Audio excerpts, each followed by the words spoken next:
Bon, ben bonjour tout le monde, j'espère que ça va bien. Dans cette vidéo-ci, je vais vous expliquer la théorie de la section 1.11 qui s'appelle le théorème de Gauss, provenant évidemment du livre de physique XXI, le tome B. Donc, la section 3.11, là, je vais la faire en deux vidéos séparées, ok, parce que c'est une section qui est assez chargée au niveau de la théorie. Donc, c'est ça, je vais produire deux vidéos. La première, ce qui va être plus pour vous expliquer le théorème de Gauss comme tel, plus au niveau de la théorie. Puis la seconde vidéo, ce sera plus de l'application, là, à savoir qu'est-ce qu'on peut, des situations concrètes où on peut utiliser le théorème de Gauss là, pour résoudre des problèmes un peu plus concrets justement.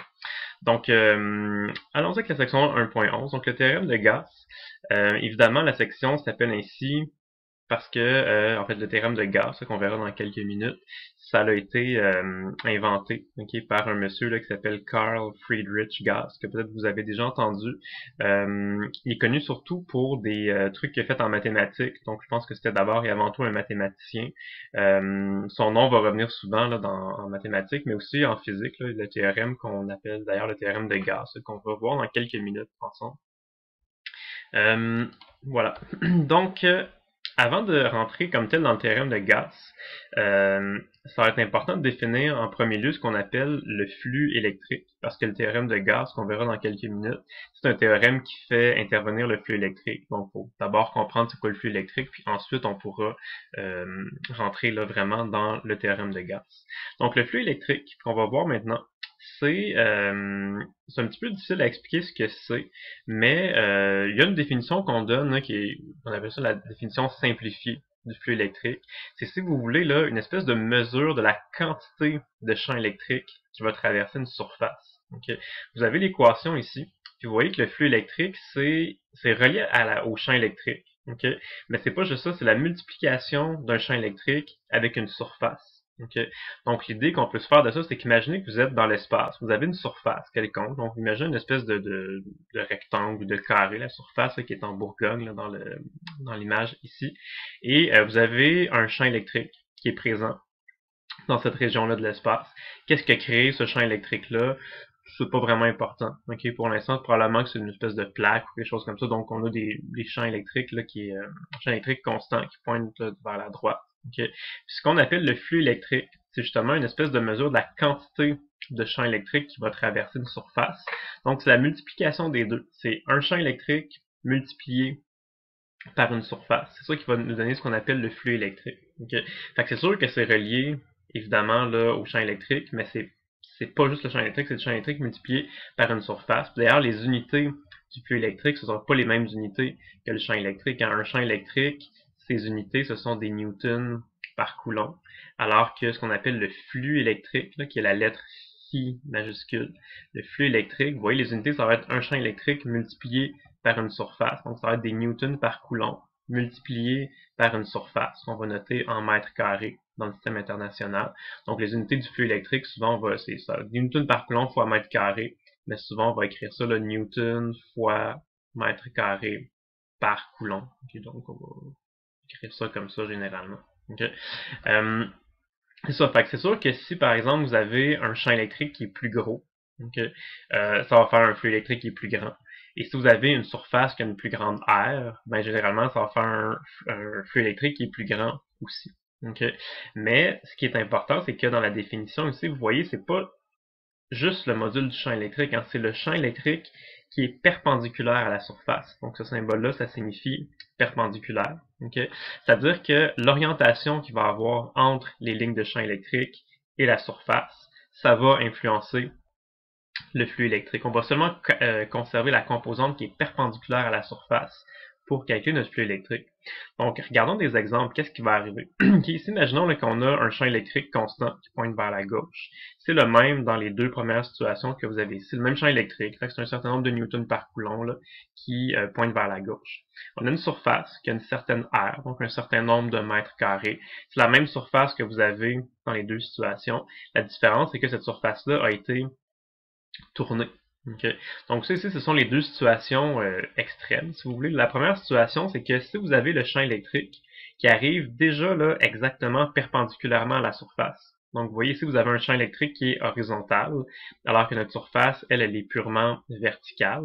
Donc là, vous comprenez bien que quand le champ électrique va arriver ici, là, le champ électrique, il va vraiment très bien traverser la surface. Il va traverser la surface là, perpendiculairement, donc à 90 degrés.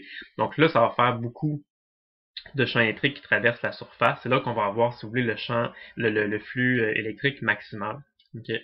Alors que si on a le même champ électrique, la même surface, mais que cette fois-ci, la surface est horizontale elle aussi, là, ce qui va arriver, c'est que juste par le dessin, là, vous voyez que les lignes de champ électrique, comme elles sont parallèles à notre surface, vous pouvez vous imaginer que le champ électrique ne va pas du tout traverser la surface. Les lignes de champ électrique vont juste passer là, il y a certaines lignes de champ électrique qui vont passer en haut de la surface, certaines autres lignes de champ électrique vont passer en bas de la surface, mais il n'y a pas de ligne de champ électrique qui va vraiment traverser la surface. Okay? On pourrait dire là, que mathématiquement, il n'y a aucune composante du champ électrique qui est perpendiculaire à notre surface, donc résultat, ça va donner un flux électrique qui est égal à 0. Okay. Donc, vous voyez les deux situations extrêmes. Si le champ est exactement perpendiculaire à la surface, le flux électrique que ça va donner, c'est le module du champ directement. Donc, tout le champ électrique va traverser notre surface. Alors que si la surface est exactement parallèle aux lignes de champ électrique, ben, il n'y aura aucun champ électrique qui va traverser notre surface et le flux électrique va être égal à 0. Okay. Donc, vous avez les deux situations extrême, si vous voulez, la situation qui va donner le flux électrique maximal ici, et la situation qui va donner le flux électrique minimal. En fait, ça va même donner un flux électrique qui est égal à 0. Okay, donc, les deux situations extrêmes, vous les avez ici. En général, ce qui va arriver, c'est que vous allez être dans une situation intermédiaire. Okay? Donc, si vous avez une surface avec un champ électrique ici qui pointe en diagonale, donc il n'est pas à 0 degré, il n'est pas à 90 degrés de la surface non plus. Donc, ce qu'il faut faire, c'est qu'on va juste devoir décomposer ce champ électrique-là en une partie qu'on peut appeler le champ électrique qui est perpendiculaire à la surface, et l'autre partie qui va être le champ électrique qu'on pourrait appeler le champ électrique parallèle, qui lui ne va pas traverser la surface. Okay? Puis quand on va calculer notre flux électrique, on va seulement considérer la composante du champ électrique qui est perpendiculaire à notre surface. Donc pour essayer de vous faire comprendre ça, de vous faire réaliser ça, j'imagine un petit exemple ici. Donc imaginez que le petit rectangle en brun là, que vous voyez là, c'est un petit peu une surface. Okay? Donc là, je fais un schéma vu de côté, mais imaginez que c'est en 3 dimensions, il y aurait une certaine profondeur là, à ce schéma-là. Donc imaginez que c'est une espèce de surface là, carrée ou rectangulaire comme ça qu'on voit de côté. Et les vecteurs verts ici, ce sont des lignes de champ électrique. Okay. Fait que je vous propose deux situations, elle de gauche, elle de droite. Donc, vous voyez, dans les deux cas, c'est exactement la même surface, okay, donc le même nombre de mètres carrés. La différence, c'est les champs électriques. Donc, ici, on comprend que le champ électrique, ce sont des vecteurs qui sont plus longs. Donc, on a un module de champ électrique qui est plus fort dans la situation de gauche, alors que dans la situation de droite, les lignes de champ électrique sont un petit peu moins longues. Donc, un module de champ électrique qui est plus petit. Si je vous demandais, là, dans ces deux situations-là, il va y avoir une certaine valeur de flux électrique. Dans laquelle des deux situations, situation de gauche ou situation de droite, est-ce que le flux électrique va être le plus grand? Okay. Ben, quand on pose la question, souvent les gens sont portés à répondre que ça va être dans la situation de gauche, parce qu'ils disent, ah ben oui, les lignes de champ électrique sont plus grands, puis dans la formule, là, on voit que quand le module du champ électrique est plus fort, ça fait un flux électrique qui est plus grand. Ben, c'est vrai qu'ici, le champ électrique est plus grand. Okay, le module du champ électrique est plus grand ici qu'ici. Mais n'oubliez pas que ce qui est important, c'est seulement la composante perpendiculaire du champ électrique. C'est juste la composante perpendiculaire là, qui entre dans le calcul là, du flux électrique. Donc, c'est ce qu'il faudrait faire dans un premier temps. Ce serait de regarder chaque vecteur champ électrique et il faudrait le décomposer. Une composante qu'on pourrait appeler la composante perpendiculaire. Donc la composante qui va être à 90 degrés de la surface. Donc vraiment la composante qui va véritablement là, traverser notre surface et produire du flux électrique. Et l'autre composante qu'on pourrait appeler le champ parallèle. Ben, cette composante-là, elle va pas traverser notre surface. Elle va juste passer là, à côté de notre surface. Donc c'est vraiment juste cette composante-là qui serait importante. Okay. On pourrait décomposer chacun de nos vecteurs. Donc, tous les vecteurs champ électrique, on peut les décomposer comme ça, les exprimer comme étant une composante perpendiculaire, une composante parallèle. Et comme c'est uniquement la composante perpendiculaire qui est importante pour calculer le flux électrique, ben c'est juste ces composantes-là que j'ai laissées en vert là, qui vont importer, qui vont être importantes. Les composantes que j'ai mis ici en gris pâle, là, dans le fond, ils servent à rien. Et ben, ils font pas de flux électrique. Okay? Fait que finalement, quand on regarde ça comme ça, on se rend compte que la situation de gauche et la situation de droite, les deux vont produire exactement le même flux électrique, hein, parce que dans les deux cas, c'est exactement les mêmes composantes là, de champ électrique qui vont produire du flux électrique. Okay? Fait que ça vous montre encore une fois que faut pas sauter trop vite aux conclusions. C'est pas juste une question de module de champ électrique. C'est vraiment là, faut regarder la composante perpendiculaire du champ électrique qui va arriver à traverser notre surface. C'est juste cette composante-là qui va produire le flux électrique. Okay. Ça, c'était un exemple un peu plus qualitatif. Il n'y avait pas vraiment de chiffres, c'était plus quelque chose de visuel. On va y aller avec un exemple un peu plus numérique cette fois-ci. Donc, je vais vous le faire rapidement avec vous. C'est la situation 1 que vous avez dans la section 1.11. Donc, on nous demande, on nous dit qu'on a un cerceau circulaire en plastique de 50 cm de rayon qui est placé dans un champ électrique uniforme. Le champ électrique a un module de 800 Newton par coulomb. Et on dit que le plan du cerceau fait un angle de 30 degrés. Avec l'orientation du champ électrique, on veut déterminer c'est quoi la valeur absolue du flux électrique qui traverse le cerceau. Donc, ce qu'on va faire, c'est qu'on va tout simplement appliquer la définition là, du flux électrique. Donc, on a une surface qui est un cercle, une surface circulaire, c'est un anneau, et on a un champ électrique. Le champ électrique n'est pas perpendiculaire, il n'est pas parallèle non plus. Il forme un angle quelconque, hein, c'est donné là, de 30 degrés ici. Donc, première chose qu'on doit faire, c'est qu'on va calculer c'est quoi la composante perpendiculaire de notre champ électrique. Donc, la composante qui est perpendiculaire à la surface, la composante qui va réellement là, traverser la surface ici, produire du flux électrique. Donc, selon les données, là, on voit qu'on a un angle alpha de 30 degrés. Nous, ça donne que la composante qui est perpendiculaire, c'est la composante qui est opposée à notre angle alpha. Donc, on va aller avec le sinus. Donc, le module de notre champ électrique fois le sinus de notre angle alpha, ça nous donne une composante là, perpendiculaire de 400 Newton par coulomb. C'est cette composante-là uniquement qui va produire là, du flux électrique. Maintenant, si on calcule l'aire de notre région, c'est une surface circulaire qui a un rayon de 50 cm. On met ça en système international, évidemment. Donc, un rayon de 50 cm, c'est 0,5 m. L'aire d'un cercle, c'est pi r carré. Donc, on calcule comme ça l'aire de notre cercle, qui est 0,785 m², et on effectue tout simplement la multiplication des deux. Donc, le champ électrique perpendiculaire, la composante perpendiculaire, en fait, du champ électrique, multiplié par la surface, nous donne là, 314. Vous voyez les unités en newton fois mètre carré par coulomb, qui sont les unités du flux électrique. Okay. Fait que ce serait ça la réponse. Fait que vous voyez juste prendre le temps de décomposer notre champ électrique, regarder comment sont placés, comment est placé le champ électrique par rapport à notre surface, décomposer pour conserver uniquement la composante qui est perpendiculaire. Okay. Dans cette question-là, vous voyez qu'on vous demandait de calculer la valeur absolue du flux électrique. Okay. Fait que là, on s'est pas cassé la tête, on l'a mis en valeur absolue. Fait que c'est sûr et certain que la réponse qu'on allait donner, ça allait être une réponse positive. Okay. Mais vous remarquez que dans l'équation générale de la section 1.11, il y a un signe plus ou moins ici. Donc, ça se peut que dans certains cas, le flux électrique qui traverse une surface soit un flux positif, mais ça se peut également que dans certains cas, le flux électrique soit négatif. Okay. Comment on fait pour savoir si un flux électrique va être positif ou négatif? Ben, il y a une convention de signe qu'il faut apprendre, qu'on va respecter tout le temps là, à partir de maintenant.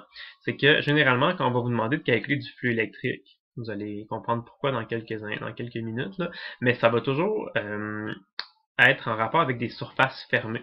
Okay, ça va être ça l'intérêt de calculer du flux électrique, ça va être de calculer le flux électrique qui traverse une surface fermée. Donc, par définition, si vous avez une surface fermée, imaginez par exemple une sphère, c'est une surface qui est fermée, ou imaginez un cylindre, par exemple. La surface délimitée là, par un cylindre, ben, c'est une surface qui est fermée. Alors, on a clairement des points qui se trouvent à l'intérieur de notre cylindre et des points qui se trouvent à l'extérieur de notre cylindre. Ça pourrait être un cube, ça pourrait être un prisme, ça pourrait être une pyramide, peu importe. Mais dès que vous avez une surface fermée, vous allez être capable de dire qu'est-ce qui se trouve à l'intérieur de votre surface fermée et qu'est-ce qui se trouve à l'extérieur de votre surface fermée. Fait, dès que vous avez une surface fermée, vous êtes capable de dire ça, qu'est-ce qui est l'intérieur, qu'est-ce qui est l'extérieur.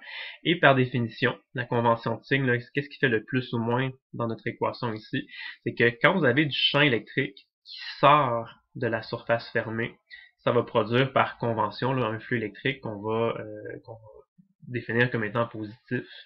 Et évidemment, l'inverse est vrai. Là, si vous avez du champ électrique qui entre à l'intérieur de la surface fermée, on va considérer ça comme étant du flux électrique négatif. Donc, si on regarde le schéma ici, vous avez un schéma de ligne de champ. Donc, quelque chose que vous soyez capable de tracer vous-même. On avait déjà vu ça un peu plus tôt dans le chapitre 1. Donc si vous avez une particule positive, une particule négative, qui ont la même charge en valeur absolue, ben, on voit que ça fait des lignes de champ. Les lignes de champ qui vont être émises là, par la particule positive, elles vont être absorbées par la particule négative. Donc les lignes de champ ressembleraient à ça. Et si on vient se tracer des surfaces fermées, qu'on a appelées S1, S2, S3, vous voyez ici, là, c'est pas des formes régulières, c'est pas des cubes, c'est pas des sphères, c'est des formes un petit peu déformées. Le schéma que je vous montre ici, évidemment, c'est un schéma qui est en 2 dimensions. Mais imaginez que la surface S1, là, c'est pas juste que c'est pas en 2D, c'est vraiment en 3 dimensions. Fait qu'imaginez une espèce de sphère un peu déformée, là, à l'intérieur de laquelle se trouve la particule positive. Donc ça, c'est notre surface S1.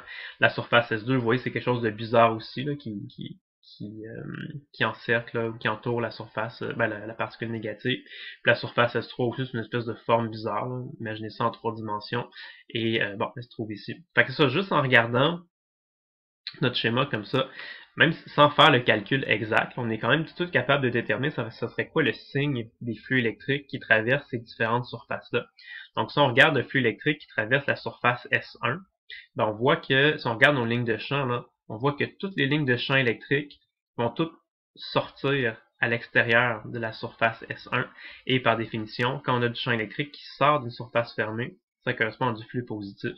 Fait que si on calculait là, le flux électrique qui traverse la surface S1, c'est sûr que ça donnerait une réponse positive, une réponse plus grande que 0. Okay.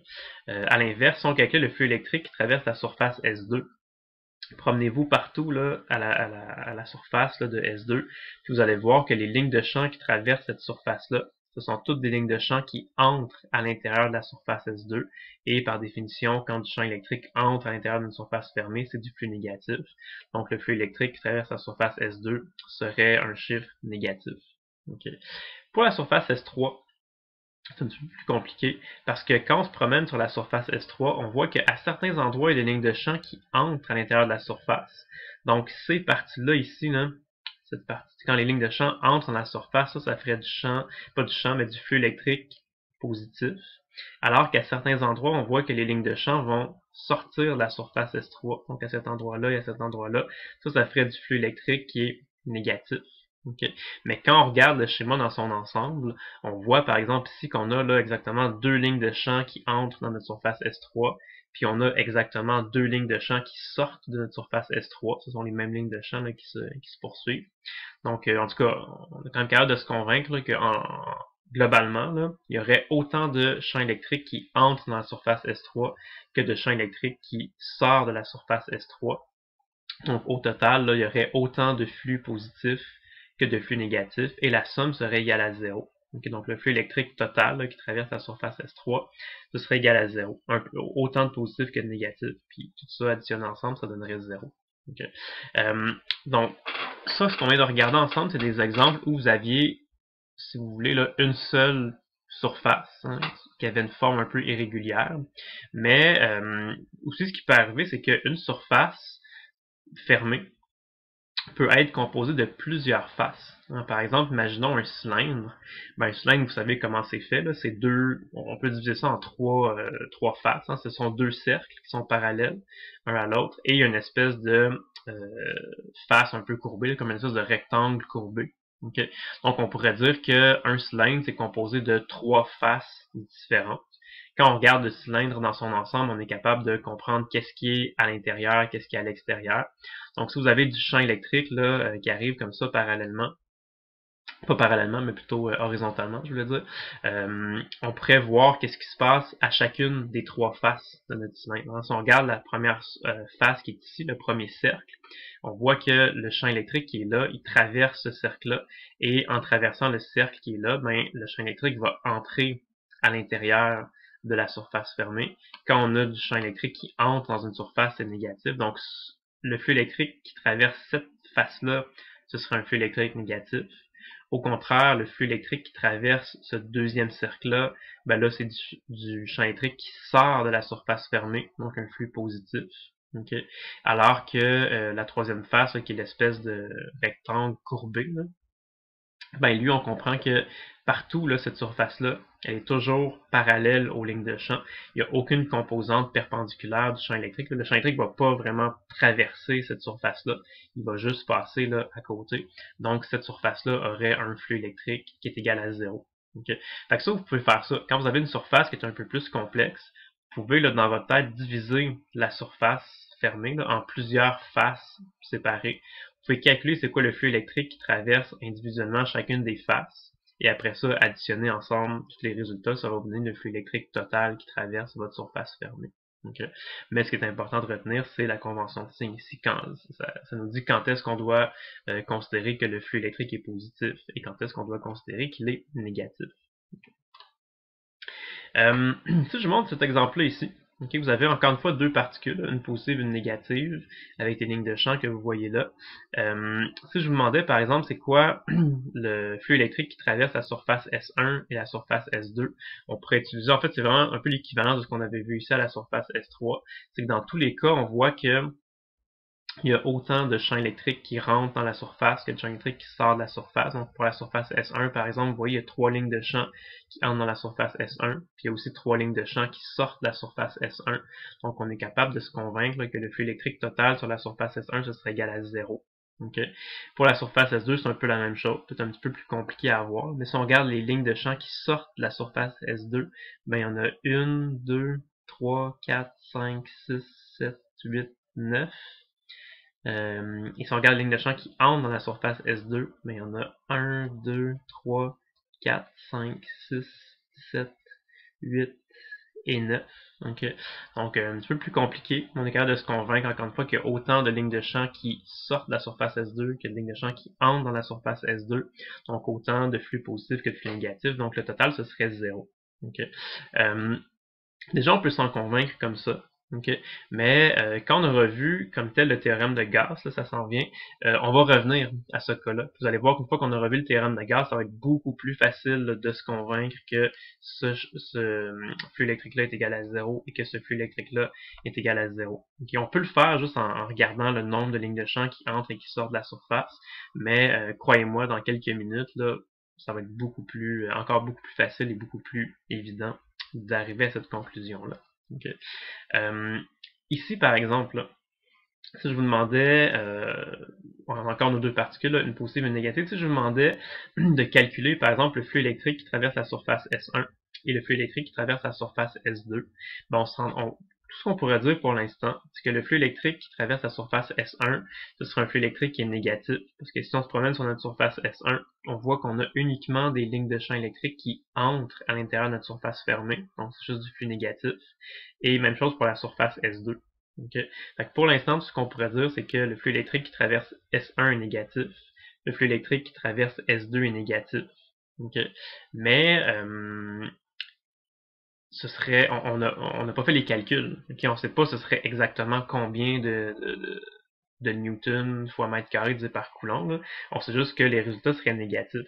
Okay? Si je vous demandais, là, par exemple, maintenant, lequel de ces deux résultats-là serait le plus petit, c'est pour ça que ça va être deux chiffres négatifs, lequel aurait le flux électrique le plus petit, ce serait-tu S1, ce serait-tu S2, est-ce que les deux résultats seraient égaux, tu sais, on le sait pas trop. Okay, pour le faire, là, vous diriez, ben, je sais pas, faudrait faire le calcul, faudrait les calculer vraiment. Okay. Mais pensez-y, là, comment on ferait pour calculer ça? Okay. Tout à l'heure, on a vu un cas relativement simple. On a vu là comment calculer un flux électrique là, pour quelque chose qui traversait une face comme ça. La face était bien définie, on avait ses caractéristiques, c'était juste un cercle. Donc, on était capable de calculer c'était quoi l'aire du cercle, on était capable de calculer décomposer notre champ électrique en composantes perpendiculaires, faire la multiplication des deux, ça allait relativement bien, c'est relativement simple. Okay. Je vous demandais de calculer le flux électrique qui traverse la surface S1, là. Comment on ferait ça? Mais ce serait extrêmement compliqué là, parce que là, notre surface n'est pas régulière, premièrement. Là, elle pourrait être en 3 dimensions. Ici, on voit juste une projection en 2D, mais elle pourrait être en 3 dimensions. Notre champ électrique, là, c'est pas un beau champ qui est constant partout, c'est le champ électrique qui est formé par un système de deux particules.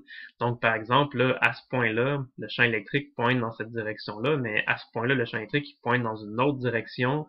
Il n'y a pas nécessairement le même module non plus. Quand on est proche des particules, probablement les champs vont être plus forts. Quand on est plus loin, les champs vont être plus plus faible un petit peu. Donc les champs électriques n'ont pas le même module, n'ont pas la même orientation, puis en plus, ils n'ont pas le même angle non plus. Hein. Donc ici, vous voyez, là, peut-être que l'angle, je sais pas, là, si on regarde ici, par exemple, l'angle qui est formé ici, là, entre la surface et le champ électrique, c'est à peu près un angle de 90 degrés. Mais si on regarde ailleurs, comme ici, l'angle qui est formé, ben là, il y aura un certain angle comme ça ici, là, un angle θ qu'on connaît pas trop. Puis l'angle serait différent à tous les endroits de la surface S1. Fait que pour vrai, là, calculer la valeur exacte là, du flux électrique qui traverse la surface S1, ce serait très compliqué. Donc, faudrait probablement faire une intégrale pour le faire. Donc, en fait, ben, c'est ça. Si on voulait le faire, pour vrai, faudrait faire une intégrale. Donc, comment on ferait ça? Techniquement, il faudrait diviser notre surface en plein de petits éléments, qu'on appelle des petits éléments de surface, qu'on appelle dA. Et la façon de le calculer, mais ce serait en faisant ça ici. Donc, on définirait des petits éléments infinitésimaux de flux électrique, qu'on appelle d phi E. Et d phi E, ce serait égal au champ électrique produit scalaire avec le vecteur dA. dA, ce serait un vecteur qui pointe là, vers l'extérieur de notre surface fermée. Fait que si vous avez un cylindre, par exemple, vous voyez là, que sur la face ici circulaire, l'élément dA pointerait vers le haut, donc toujours vers l'extérieur de la surface. Alors que si on est sur la face du côté ici, mais ça pointerait vers l'extérieur comme ça.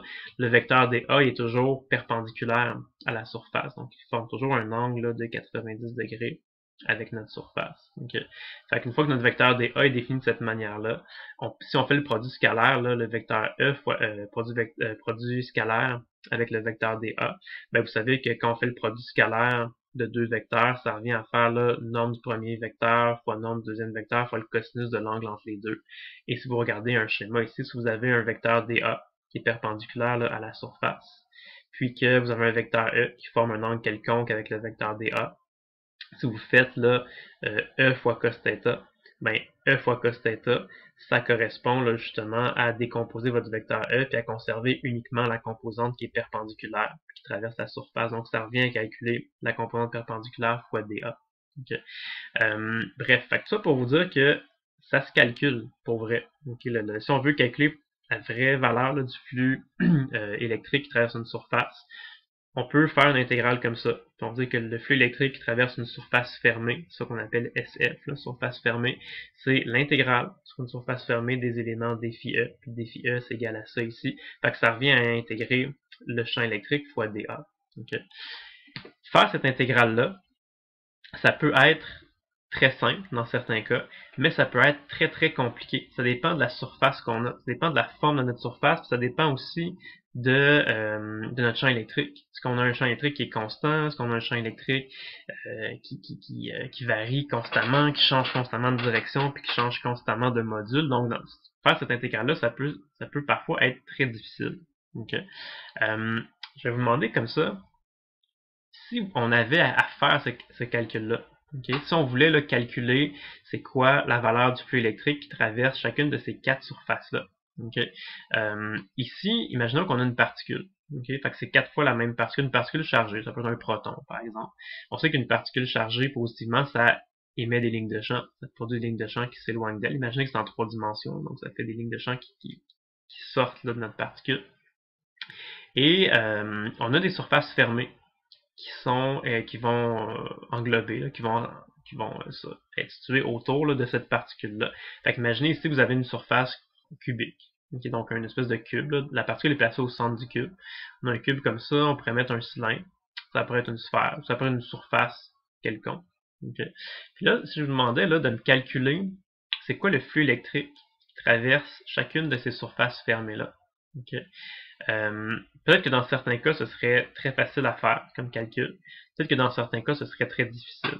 Okay, donc, si je vous demandais, là, parmi ces 4 cas-là, lequel calcul serait le plus facile à faire? Si on voulait calculer vraiment, ça ici, là, vraiment faire le calcul avec l'intégrale, puis diviser notre surface en plein de petits éléments, puis effectuer le calcul, puis l'intégrale. Dans lequel des 4 situations ici, est-ce que le calcul serait le plus facile à effectuer? Est-ce que c'est pour une surface en forme de cube, de cylindre, de sphère ou de surface quelconque? Okay. C'est pas nécessairement facile comme question. Je sais pas si vous avez même ne serait-ce que bien compris la question. Là. Ben, des fois qu'on pose la question, les gens réfléchissent un petit peu. Puis souvent, il y a certaines personnes, souvent ça joue entre A et C. Okay?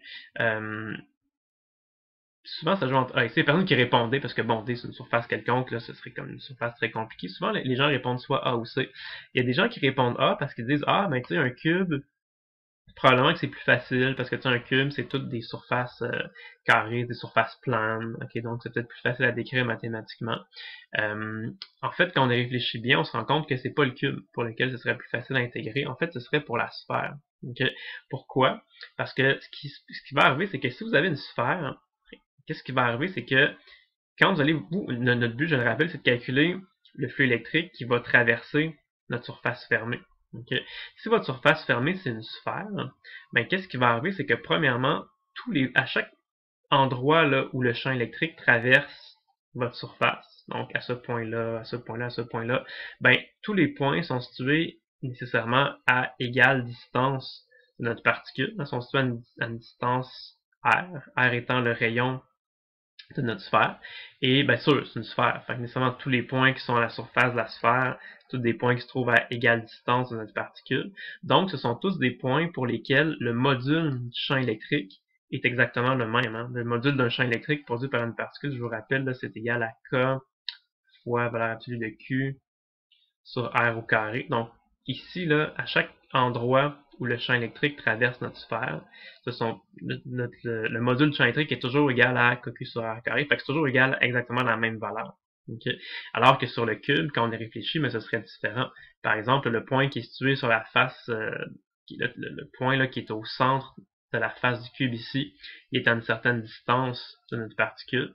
Mais un point qui est situé plus, par exemple, ici, là, sur l'arête, ou même plus là, sur le sommet du cube, ben là, il est situé à une distance plus grande. Hein. Fait qu'on pourrait appeler disons, cette distance-là R1, cette distance-là R2. Puis R1 n'est pas égal à R2. Donc le module du champ électrique qu'on a là n'est pas égal au module du champ électrique qu'on a là. Donc là, ça veut dire que le module du champ électrique varierait.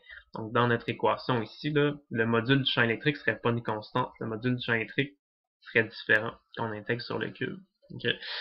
L'autre chose aussi qui est beaucoup plus simple avec la sphère, c'est que si on trace nos lignes de champ, là, ben pas nos lignes de champ, mais nos vecteurs champ électrique, ici, le vecteur champ électrique pointe par là. Ici, le vecteur champ électrique pointe par là. Ici, le vecteur champ électrique pointe par là. Et ainsi de suite. Ici, le vecteur champ électrique pointe par là. Donc, je sais pas si vous remarquez, mais à tous les endroits où le champ électrique traverse notre surface fermée, ben, le champ électrique est déjà toujours perpendiculaire à la surface. Hein. Donc, ici, le champ électrique est perpendiculaire à la surface. Ici aussi. Ici aussi. Okay. Donc ça veut dire que si on avait à faire une intégrale, ben le module du champ électrique serait directement égal là, à la composante perpendiculaire. Donc ça serait beaucoup plus facile. L'angle ici, là, il serait toujours égal à 0 degré. Les vecteurs champ électrique seraient toujours déjà parfaitement alignés avec nos vecteurs dA. Alors que pour le cube, ce serait pas le cas. Hein, imaginez là ici, le vecteur à ce point-là, il pointerait vers le haut. À ce point-là, le vecteur dA pointe vers le haut. Donc ici, les deux seraient parfaitement alignés. Mais si on est par exemple ici là, sur notre cube, ben, la face du haut du cube, elle, son petit vecteur dA, il pointe là, vers le haut, hein, verticalement vers le haut. Mais le vecteur champ électrique, lui, il pointerait en diagonale. On aurait un vecteur dE comme ça. Ben, en fait, pas D, juste un vecteur E. Donc là, on aurait un angle θ ici. Okay? Puis pensez-y, l'angle θ, il serait différent dépendamment de où vous vous trouvez sur votre cube. Okay? Fait que dans l'intégrale, là, ben, là, l'angle θ, il serait pas constant. L'angle θ, il varierait vraiment là, à chaque point. Fait qu'on aurait plein de choses là, qui varieraient. Le module du champ électrique varierait tout le temps, l'angle varierait tout le temps. Okay? Donc, ce serait beaucoup plus de variations, donc plus difficile à intégrer. Pour une sphère, c'est super simple parce que le module du champ électrique est tout le temps constant, puis l'angle est tout le temps constant. En fait, c'est tout le temps parfaitement aligné. Okay? Donc, ce serait très simple de faire le calcul pour une surface fermée qui est une sphère. Ce serait extrêmement compliqué de faire le calcul là, pour toute autre surface en fait qui serait pas une sphère. Pour un cube, ce serait compliqué. Pour un cylindre, ce serait compliqué. Pour la surface quelconque, ce serait extrêmement compliqué. Donc, il y a juste la sphère qui se calculerait facilement. Okay. Puis même à la situation 2, c'est ça qu'on fait. On va calculer justement le flux électrique qui traverse une surface fermée. Cette fois-ci, c'est une particule qui est négative. On fait le changement un petit peu. Puis, ça, vous allez voir que même pour faire le calcul, comme tout est très simple, on n'a même pas besoin vraiment de faire d'intégrale parce que tout est constant. Okay. Puis, en faisant cet exemple-là, qui est facile à faire, qui se calcule bien sans faire d'intégrale, on va obtenir quelque chose d'intéressant, puis ça va nous amener justement là à formuler le théorème de Gauss, que vous allez comprendre dans quelques minutes. Okay.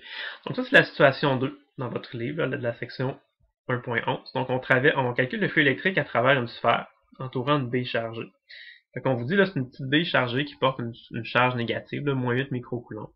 On va évaluer le flux électrique à travers une surface sphérique de rayon R, centrée sur la baie. Et il y a deux sous-questions, la question A et la question B. Dans la sous-question A, on imagine que c'est une sphère qui a un rayon de 2 mètres. Dans la question B, on imagine que c'est une sphère qui a un rayon de 4 mètres. Okay. Donc, commençons par le numéro A. Le numéro A, c'est une sphère de rayon 2 mètres. Donc, on va calculer l'aire de notre sphère.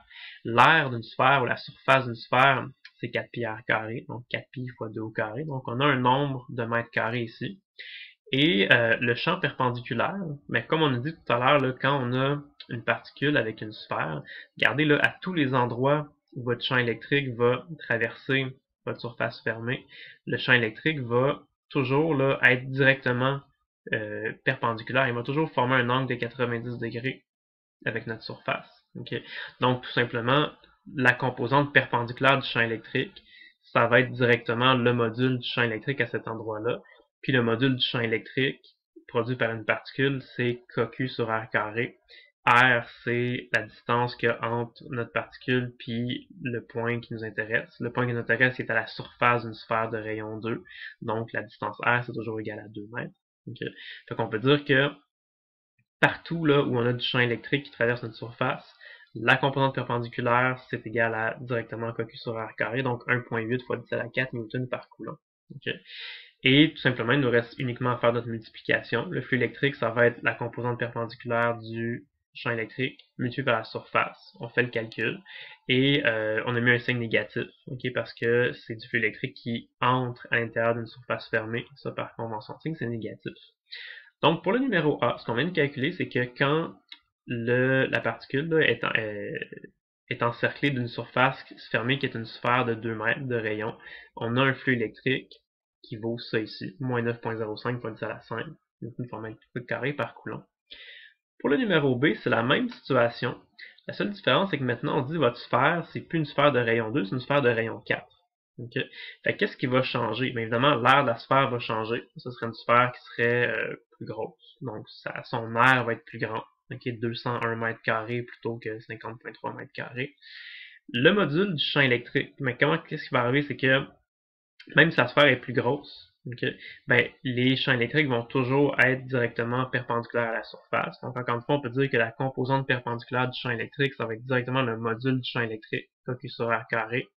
Et comme maintenant, on va être situé plus loin de notre particule, ben, les champs électriques vont être plus petits. Okay, 4.5 10 à la 3 au lieu de 1.8 10 à la 4. Okay.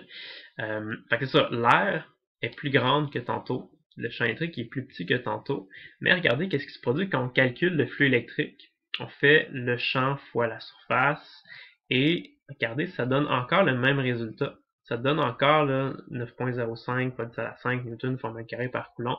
Donc exactement le même résultat que tout à l'heure.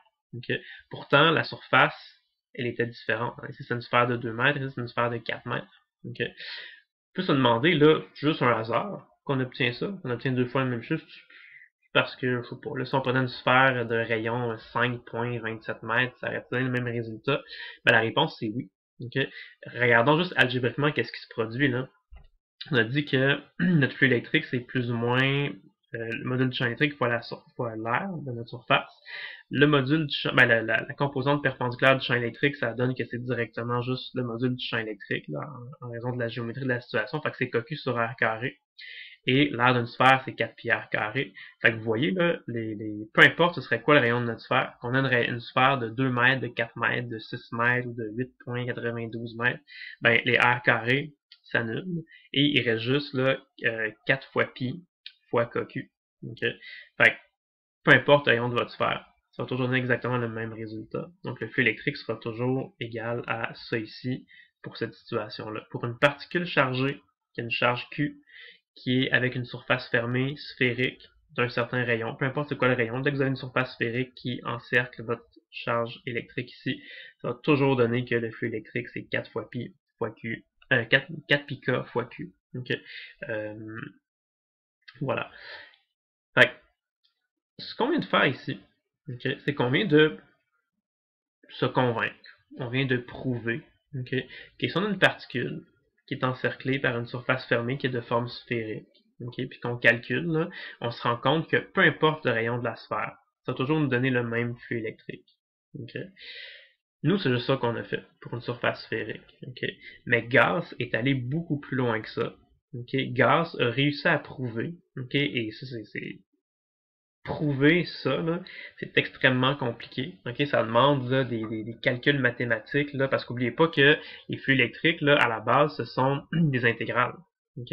Nous, on a réussi à le faire là, très simplement ici, le calcul pour une sphère, parce que ce qu'on a discuté tout à l'heure, c'est que là, pour une sphère, tout est beau, tout est correct, ça donne des beaux, des modules qui sont tout le temps égaux, des angles qui sont tous déjà 90 degrés, même pas besoin de décomposer, tout va très bien, là, mais ce que Gauss a fait, c'est qu'il a prouvé que le résultat qu'on vient de montrer, là, le fait que le flux électrique qui traverse une surface fermée soit égal à 4 pi kQ, lui il a démontré que le résultat va toujours être ça, et ce, peu importe la distribution de la charge, et peu importe la forme de la surface fermée qui va encercler notre charge électrique. Donc ce que Gauss est en train de montrer, c'est que si on faisait ces calculs-là, si on calculait le flux électrique qui traverse la surface fermée, qui est une sphère ici, ça donnerait un certain résultat qui serait égal à 4 fois pi fois k fois q. Q étant la charge de la particule ici. Puis ce que Gauss a prouvé, c'est que si, au lieu de prendre une sphère, on prenait un cube, puis qu'on calculait, là, ce serait beaucoup plus, ce serait extrêmement compliqué de faire l'intégrale de tout ça, ben bon, on pourrait le faire. Et ce serait juste beaucoup d'équations, ça prendrait des pages et des pages d'algèbre, mais ça se ferait. Et ça donnerait exactement le même résultat que si une surface fermée est une sphère. On pourrait le faire pour un cylindre, ce serait encore une fois des calculs très compliqués, mais ça donnerait exactement le résultat que pour la sphère. On pourrait le faire pour la surface quelconque, ça donnerait exactement le même résultat. Dans tous les cas, le résultat que ça donnerait, c'est 4 pi kQ.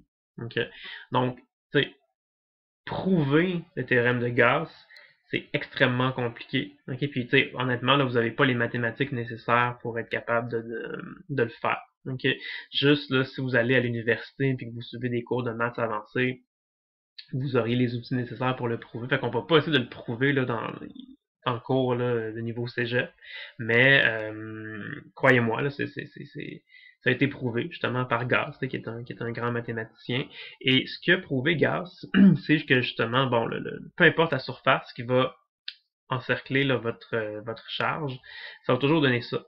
Puis même, il l'a réécrit un petit peu d'une façon différente, c'est qu'il a écrit ça en servant de la constante epsilon 0. La constante epsilon 0, c'est une constante qu'on va rencontrer souvent en électricité, et c'est égal à 1 sur 4 pi K. K en passant, c'est la constante de Coulomb, c'est la même constante que dans l'équation de la charge électrique, quand on dit que la charge électrique produite par une particule, c'est kQ sur R carré. Donc K, vous savez c'est quoi, c'est la constante de Coulomb, qui est égale à 9 fois 10 à la 9. La même constante qu'on voit partout là, dans le chapitre 1. Donc si on fait 1 sur 4 pi K, ça donne un certain chiffre, et ce chiffre-là, on l'appelle aussi epsilon 0. Donc dire que le flux électrique, c'est égal à 4 pi K fois Q, ben 1 sur 4 pi K, c'est égal à epsilon 0. Donc, tu sais, 4 pi K, c'est la même chose que 1 sur epsilon 0. On pourrait écrire ça comme ça, là. 4 pi K, c'est égal à 1 sur epsilon 0. Donc, on peut remplacer 4 pi K par 1 sur epsilon 0, et ça donne directement que le flux électrique sur la surface fermée est égal à Q sur epsilon 0. SF, ici, ça veut dire surface fermée. Donc, c'est ça le théorème de Gauss. Ça dit que le flux électrique qui traverse une surface fermée va être égal à QI sur epsilon 0. Donc, epsilon 0, c'est juste une constante, juste un chiffre. Et QI, c'est la charge électrique. Là, le I, ça signifie intérieur. Donc, c'est la charge électrique qu'on va retrouver à l'intérieur de notre surface fermée. Donc, le théorème de Gauss, c'est ça. Je ne sais pas si vous réalisez à quel point c'est utile ce théorème-là. Puis je sais pas si vous en réalisez toute la puissance, là. Mais ce que ça veut dire, c'est que avec ce théorème-là, une fois qu'on le connaît, qu'on peut l'appliquer, c'est extrêmement simple à appliquer parce que dès que vous avez une particule, c'est même pas obligé d'être une particule, ça peut être une distribution de charge bien étrange. Ça peut être un objet tout croche, tout déformé avec des charges qui sont pas uniformément distribuées, qui sont placées à des extrémités de l'objet. Peu importe, un objet vraiment tout bizarre là, qui a une charge. Et si autour de cet objet-là, vous venez tracer une surface fermée, qui peut être n'importe quelle surface. Ça peut être une forme géométrique simple, mais ça peut être une surface vraiment quelconque, là. Si vous voulez calculer le flux électrique qui traverse ça, vous n'avez pas besoin de faire une intégrale là, compliquée avec des calculs à n'en plus finir. Vous savez tout de suite quel résultat ça va donner. Vous pouvez juste appliquer le théorème de Gauss et dire, ben, moi je peux vous dire tout de suite, là, sans faire aucun calcul, sans faire aucune intégrale, là, que le flux électrique qui va traverser cette surface fermée-là, ça va juste être égal à la charge électrique à l'intérieur de ma surface fermée, divisé par epsilon 0. Epsilon 0, c'est une constante. Fait que dès que vous connaissez la charge de l'objet que vous avez ici, vous pouvez tout de suite dire qu'est-ce que ça va donner comme flux électrique. Okay? Fait que ça, encore une fois, je ne sais pas si vous réalisez toute la puissance de ce théorème-là, mais c'est extrêmement utile le théorème de Gauss parce que ça vous évite d'avoir à faire des calculs compliqués et des intégrales que, honnêtement, là, vous seriez probablement juste pas capable de faire. Okay? Ça vous demanderait trop de calculs, trop de complexité mathématique, là, mais vous n'avez pas besoin de faire tous ces calculs-là parce que, bang, vous pouvez directement utiliser le théorème de Gauss, okay, pour trouver les résultats. Donc, c'est extrêmement utile. Okay. Il y a des gens, des fois, qui disent, ah, le théorème de Gauss, c'est compliqué, hein, puis je comprends rien, puis c'est bizarre, puis, ben, c'est normal que ce soit un petit peu bizarre, ok, mais gardez ça à l'esprit, là, c'est le théorème de Gauss, c'est votre ami, ok? C'est vraiment utile parce que ça vous évite d'avoir à faire des calculs là, qui sont très compliqués. Okay.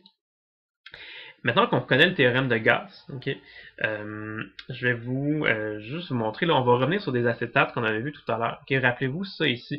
Ce qu'on avait dit tout à l'heure, c'est qu'on en avait conclu que le flux électrique qui traverse la surface S1, c'est égal à 0. Puis on avait évoqué le fait qu'il y a autant de lignes de champ qui entrent dans la surface que de lignes de champ qui sortent de la surface. Fait qu'il y a autant de flux positifs que de flux négatifs. Puis qu'on additionne tous ensemble, ça donne 0. C'était le même résultat pour la surface S1 que pour la surface S2. Et pour la surface S2, rappelez-vous, on avait compté là, le nombre de lignes de champ qui sortaient et qui entraient. Okay? Mais maintenant, on a fait ça tout à l'heure parce qu'on ne connaissait pas encore le théorème de Gauss. Maintenant qu'on connaît le théorème de Gauss, vous allez voir, c'est extrêmement simple. Hein? Parce que le théorème de Gauss, ça dit que le flux électrique qui traverse une surface fermée, c'est égal à la charge électrique qui est à l'intérieur de votre surface fermée, divisé par la constante epsilon 0. Donc ça, on regarde pour la surface S1. C'est quoi le flux électrique qui va traverser la surface S1? Ben, on regarde, c'est quoi la charge électrique qu'il y a à l'intérieur de la surface S1? Ben, à l'intérieur de la surface S1, si vous regardez ici, vous voyez, il n'y a pas de charge électrique, il n'y a pas de particules. Donc la charge électrique à l'intérieur de la surface S1, c'est juste 0. Puis le théorème de Gauss, directement, ça vous dit que le flux électrique qui va traverser la surface fermée, c'est égal à la charge électrique qui est à l'intérieur, divisé par une constante. Fait que sa charge électrique située à l'intérieur de S1, c'est 0.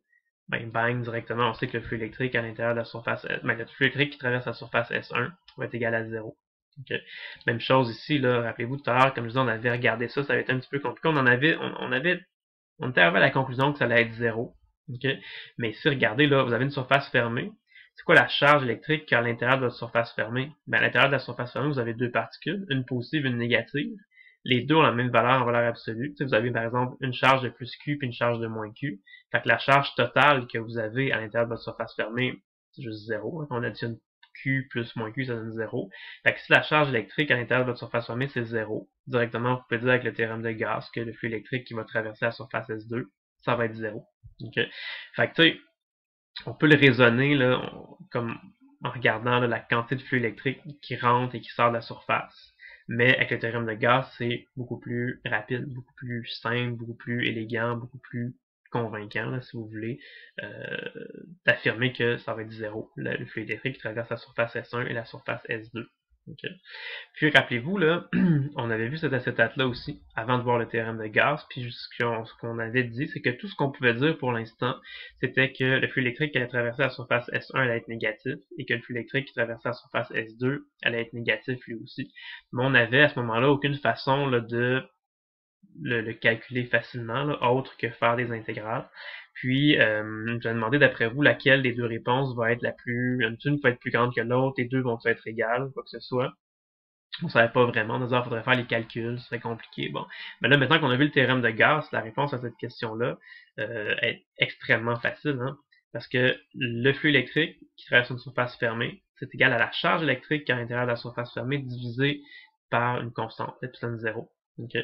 Fait qu'ici, là, si on regarde la surface S1 et la surface S2, les deux surfaces sont très différentes. Ils n'ont pas la même aire, ils n'ont pas la même distance de la particule, les champs électriques qui traversent les surfaces ne pointent pas dans les mêmes directions, ils n'ont pas les mêmes modules. Fait que, les deux sont extrêmement différentes comme surface. Mais, ce qui reste la même chose, c'est que la charge électrique qui est à l'intérieur de la surface S1 et la charge électrique qui est à l'intérieur de la surface S2. Dans les deux cas, c'est la même chose. C'est juste la charge de cette particule négative-là.